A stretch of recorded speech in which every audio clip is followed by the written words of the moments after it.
네, 안녕하세요. 이번 시간에는 비트맥스로 과연 돈을 벌 수 있는가? 수정하겠습니다. 코인 마진 트레이딩으로 과연 돈을 벌 수 있는가? 이거에 대한 두 번째 시간을 마련해 보도록 하겠습니다. 제가 이렇게 쭉 말씀드렸죠. 철저한 분석이 필요하다라는 거는 말씀드렸어요. 그럼 한번 우리가 철저한 분석 한번 해보자 이거예요.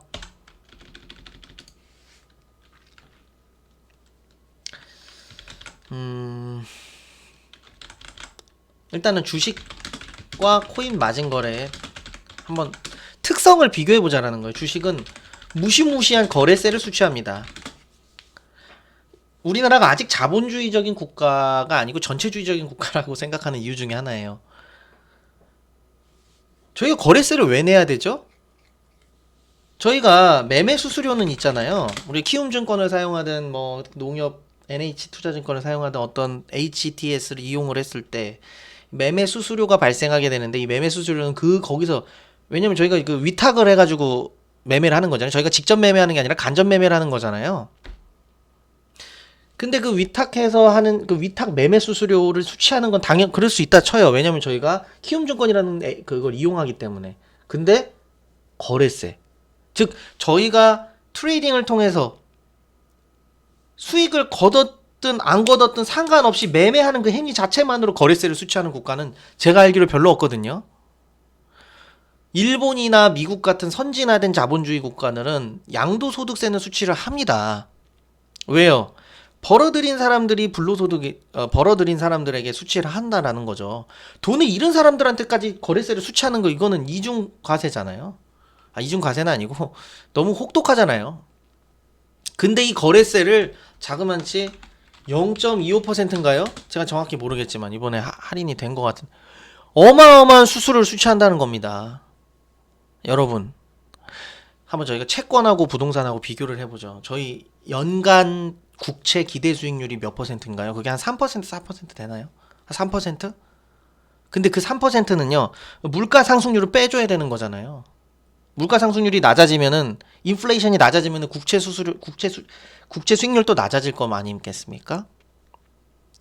그럼 그 인플레이션 되는 부분은 빼가지고 생각한다 그러면 우리가 연간 채권으로 벌어들일 수 있는 수익, 그리고 국가라고 해서 망하지 않을 수 있나요? 뭐 독일같이 파산할 수도 있는 거잖아요. 뭐 그리스처럼 파산할 수도 있는, 모르는 겁니다. 국채가 100% 안전자산이라고 볼 수는 없어요. 그래서 우리가 연간으로 무리스크로 걸어들일 수 있는 수익이 거의 1%도 내기가 어려운데, 국채로도 벌어들여봐 2, 3%인데 한 번 거래할 때마다 0.25%의 수수료를 뗀다는 게 이게 얼마나 살인적인 건지 여러분들이 스스로 자각하지 않으면 투자로 성공하기가 어렵습니다. 그 다음에 이제 매매 수수료를 띄죠. 매매 수수료는 뭐 정확하게 얼마인지 모르, 0.025인가요? 뭐 대략적으로 뭐 0.025라고 가정을 해보겠습니다. 두 번째는 차트가 됐든 우리가 뭘 볼든 가격의 흐름에서 사람들의 어떤 심리를 파악하는 게 차트 투자잖아요.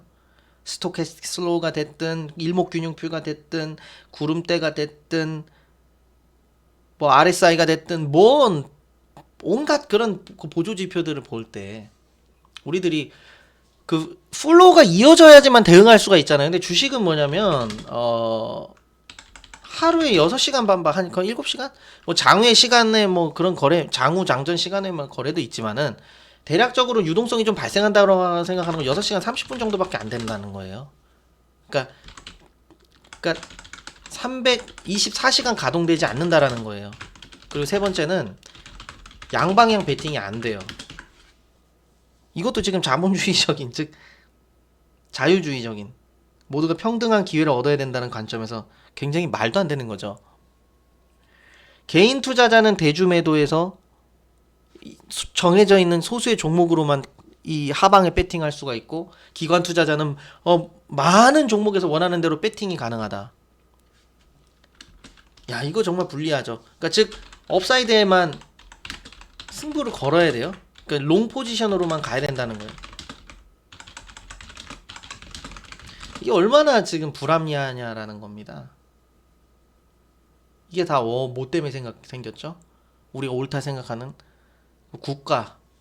국가가 이런 어떤 정책, 뭐 그게 국회의원이 됐든 누가 됐든 굉장히 불리하다라는 겁니다. 예.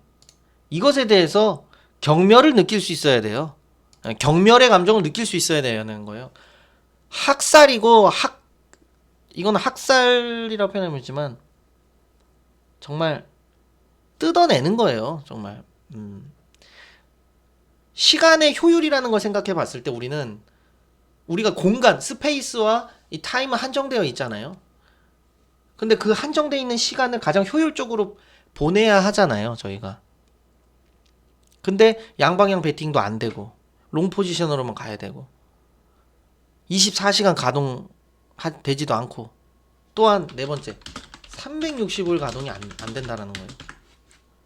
설날 쉬고 주말 쉬고 추석 쉬고 공휴일 쉬고 뭐 쉬고 폐장한다고 또 폐장에 쉬고 뭐하고 뭐 쉽니다.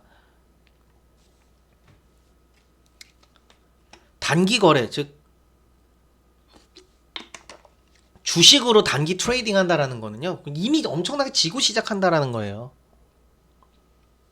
자 그럼 코인 거래를 한번 보겠습니다. 코인 마진 거래 얘네도 단점이 있거든요. 먼저 단점부터 언급하면은 역지정가 밀리면서 체결되는 거. 그러니까 스탑로스라 그러죠. 역지정이랑 역시장가라고 하는지 스탑로스가 밀리면서 체결되는 게 있고요. 두 번째는 청산시 살인적 수수료가 발생한다라는 거예요. 청산시 수수료가 과다하게 발생한다라는 거예요. 자 이게 뭐냐면은 스탑로스라는 거는 자 제가 화면을 보여드려 설명해 드릴게요. 만약에 저희가 배팅을 해놨어요. 그러면은 제가 지금 레버리지 10배를 썼거든요. 그럼 10%가 하락하면은 내 포지션이 강제 청산이 되는 거잖아요. 그러면 이 강제 청산을 가격을 보시면 27241이에요. 그럼 좀 말이 안 된다고 느끼시지 않습니까? 제가 이 주식의 진입 가격이 29859잖아요. 그럼 29859의 10%라면 얼마죠?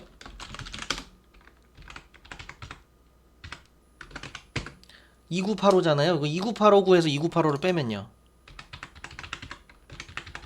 그럼 26874가 청산 가격이 돼야 되는데 이것보다 한참 높죠. 청산 가격이 26874보다 지금 청산 가격이 높죠. 27241이에요. 이건 뭐냐면요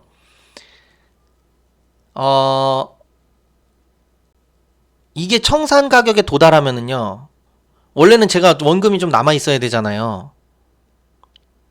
이건 분할 매수했으니까 뭐 절반만 손실 본다고 하지만 저희가 이 가격 29859에 제가 레버리지 10배를 써가지고 한 번에 다 들어갔다 생각해 볼게요. 포지션을 이 분할 매수 안 하고 그렇게 되면은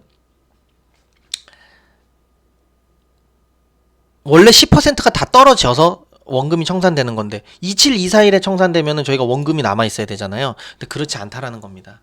27241에 도달하면요 전 재산이 다 날아갑니다. 0.5%를 먼저 선취한 다음에 청산이 안 되고 거래를 종료했을 때 그 다음에 돌려주는 거예요.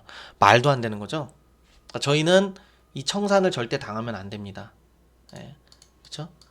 이 청산시 수수료 과다가 발생하고 그리고 스탑로스가 밀리면서 체결된다라는 거는 뭐냐면요. 제가 이 역지정 시장가를 할 수가 있어요.